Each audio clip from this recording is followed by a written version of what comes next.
여러분 안녕하세요. 성경 이사야 58장에는 크게 외치라, 아끼지 말라, 내 목소리를 나팔같이 날려 이 세상에 하나님의 경고의 기별을 전하라 하십니다. 오늘 저는 하나님의 이 말씀에 순종하는 마음으로 여러분에게 하나님의 경고의 기별을 전하러 왔습니다. 예수께서는 마태복음 24장 44절에 너희도 예비하고 있으라, 생각지 않은 때에 인자가 오리라 라고 말씀하시며, 우리가 예비하고 준비하여 그날이 덕과 같이 임하지 않게, 그날이 도적같이 오지 않게 되기를 원하시고 계십니다. 예수께서는 인류를 위하여 이 땅에서 십자가를 통하여 이루셔야 할 것들을 다 이루시고 부활 승천하셔서 하늘 성소에 올라가시고 1844년 이후 하늘 지성소로 들어가셔서 이 땅의 산자와 죽은 자를 위한 마지막 인류를 위한 봉사를 하고 계십니다. 인류를 위한 그분의 봉사는 하늘 지성소에서 지금도 계속되고 있습니다.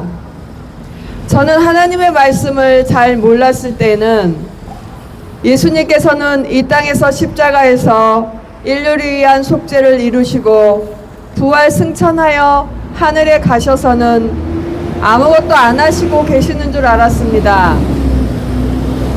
그러나 그분은 아직까지 이 인류를 위한 봉사를 하늘에서 계속 하시고 계시며, 예수께서 하늘 지성소를 떠나실 때는 곧 이 땅에 살고 있는 사람들의 은혜의 시간, 즉 하늘이 인류에게 마지막으로 주는 은혜의 시간이 끝나는 것입니다. 그런데 이 땅에서 그것이 언제 끝나는지는 아무도 알 수가 없다는 것입니다.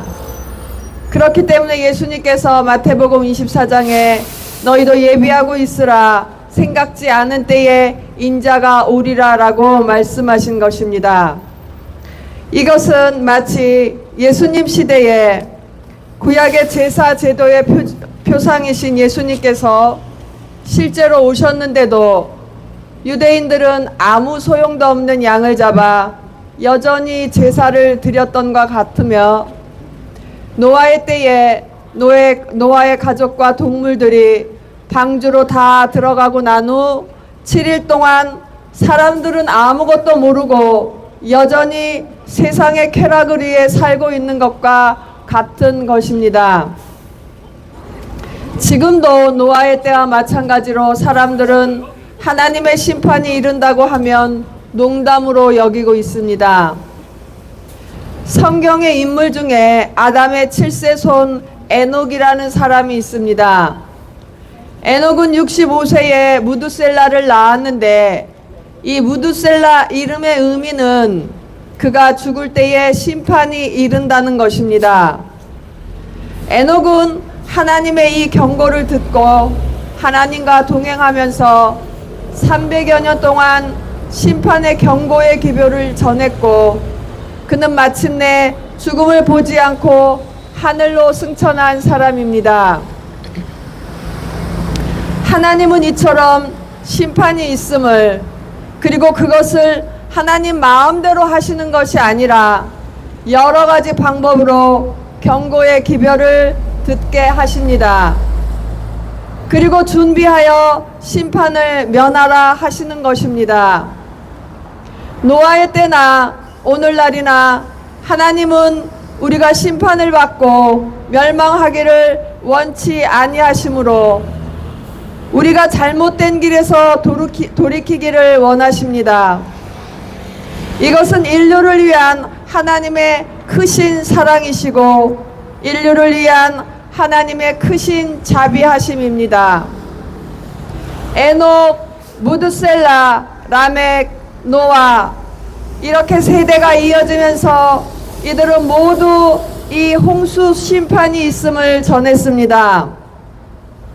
무드셀라가 969세를 살았으니 이 기간은 거의 1000년의 시간이 됩니다. 하나님은 이처럼 심판의 경고를 1000년 동안 전하게 하셨습니다. 하나님의 심판에서 구원함을 받으라고 하나님은 1000년 동안 은혜의 시간을 충분히 주신 것입니다. 그리고 그 마지막이 다가오자 노아에게 120여 년 동안 방주를 짓게 만드셔서 그 시대의 모든 사람들이 그것을 보고 경고를 받기를 원하셨습니다. 노아의 방주는 하나님의 심판이 임박했다는 징조였습니다. 오늘날도 많은 자연재해로 또는 세계에 돌아가는 경제 정세들로 하나님은 우리에게 심판이 임박했음을 보여주고 계십니다. 그러나 사람들은 하나님이 보여주시는 징조를 가볍게 여기고 농담으로 여기고 엄중하게 받아들이지 않습니다. 그 당시 모든 사람들은 노아를 미친 사람이라 했습니다. 그 당시에는 그때까지 땅에 비가 내린 적이 없었기 때문입니다. 그래서 홍수로 멸망한다는 노아의 말을 사람들은 믿지 않은 것입니다. 그러나 하나님은 말씀하시고 그대로 이루시는 분이십니다. 비와 눈이 내려 헛되이 되돌아가지 않고 땅을 적시어 각종 열매를 맺히는 것처럼 내 입에서 나오는 말도 결코 헛되이 돌아가지 않는다고 하나님은 말씀하십니다. 사람들은 믿지 않았으나 하나님이 창조한 동물들은 홍수 심판 때가 다가오자 부정한 것은 암수 2쌍씩, 정결한 것은 암수 7쌍씩 각기 종류대로 방주로 들어갔습니다. 천연계의 동물들은 자신들을 지으신 창조주의 경고에 순종하여 방주로 들어갔으나 인간은 자신을 지으신 창조주의 경고를 엄중하게 여기지 않고 있었던 것입니다. 그러나 하나님의 말씀은 그대로 이 땅에 홍수로 임했고 인간이 알 수 없는 큰 기품의 샘들이 터졌고 하늘의 창들이 열려 40주야가 비가 내렸습니다. 또 마태복음 24장에 예수님께서 제자들이 이 세상의 마지막 때는 어떠한 징조가 있겠냐라고 예수께 물었을 때 예수께서는 그날 환난 후 즉시 해가 어두워지고 달이 빛을 내지 아니하고 별들이 하늘에서 떨어지리라 라는 말씀을 하셨습니다. 해가 어두워진다는 것은 해가 어두워지고 달이 빛을 내지 않고 하늘에 별들이 떨어진다는 것이 예수님이 말씀하신 순서대로 이루어졌음을 우리가 역사적인 사실로 확인할 수가 있습니다. 1755년 5월 19일 미국 뉴 잉글랜드에서 해가 어두워져서 암흑일로써 자신의 손바닥도 보이지 않을 정도의 암흑일이 있었습니다. 그래서 하루 종일 해가 어두웠다가 그날 밤에 떠오르는 달빛은 핏빛같이 빛을 내지 아니하였습니다. 그리고 1833년 하늘에서 별들이 떨어지는 일들이 있었습니다.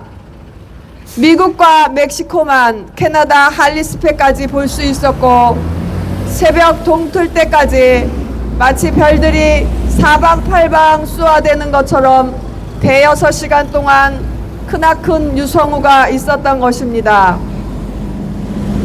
이 한 절의 말씀만 보아도 예수께서 마지막 때의 세상의 징조를 말씀하신 그대로 그 순서대로 역사적인 사건들이 실제로 일어났던 것입니다. 또 요엘서 2장 32절에도 여호와의 크고 두려운 날이 이르기 전에 해가 어두워지고 달이 핏빛같이 변하려니와 누구든지 여호와의 이름을 부르는 자는 구원을 얻으리라 라는 말씀도 동일한 사건을 말씀하고 있습니다. 이러한 일들이 일어나고 지금 한 200여 년이 흘렀습니다. 하나님은 오늘도 우리에게 기회를 또 준비한 시간을 주시고 계십니다. 지금 전 세계적인 기상이변과 전 세계 나라마다 일어나는 내전들, 그 내전의 시작은 굶주림에서 삶의 어려움에서 더 이상 참지 못하고 일어나는 것들입니다. 이러한 모든 국내적인 현상들은 우리에게 노아의 방주처럼 징조가 되고 있는 것입니다. 하나님은 징조들을 보여주시고 마지막의 때 여호와의 크고 두려운 날을 준비하라는 표징이 되는 것입니다. 저도 하나님의 말씀을 잘 몰랐을 때는 예수께서는 2000년 전에도 오신다고 하시고 아직도 안 오신다고 생각했었는데, 하나님의 말씀을 자세히 살펴보니 그것은 참으로 잘못된 것인 걸 깨닫게 되었고, 저도 참으로 많이 회개하였습니다. 하나님은 각 시대마다 사람으로 태어난 모든 사람이 하나님의 말씀을 얼마나 순종하고 믿으며 그에 맞게 삶을 살았는지 아시고 계십니다. 자신이 삶을 살은 그 모든 행위대로 우리는 심판을 받는 것입니다. 우리 모두는 하나님 앞에 죄인입니다. 그러나 하나님은 우리가 죄 가운데 그저 죽기를 원치 않으시고 성경의 말씀을 듣고 순종하여 살 길을 찾으라는 것입니다. 그러므로 성경은 우리에게 영생으로 이끌어주는 하나님의 영원하신 말씀인 것입니다. 계시록 18장 4절에는 내 백성아 거기서 나와 그 죄에 참여하지 말고 그의 받을 재앙들을 받지 말라. 이사야 48장 20절에는 내 백성아 바벨론에서 나오라 라고 성경 여러 곳에서 하나님은 하나님의 백성들을 바벨론에서 나오기를 부르고 계십니다. 일요일 교회의 바벨론, 가톨릭의 바벨론, 이 세상의 바벨론, 내 마음속의 우상의 바벨론에서 속히 나오시기를 바랍니다. 이 음성에는 하나님의 경고의 기별에는, 우리를 부르시는 하나님의 기별에는 우리가 멸망당하지 않고 살기를 바라시는 하나님의 자비로운 사랑이 나타나 있는 것입니다. 성경에 내 양은 내 음성을 듣는다 하셨습니다. 우리 모두가 하나님의 음성을 듣고 하나님의 양무리가 되기를 바랍니다. 감사합니다.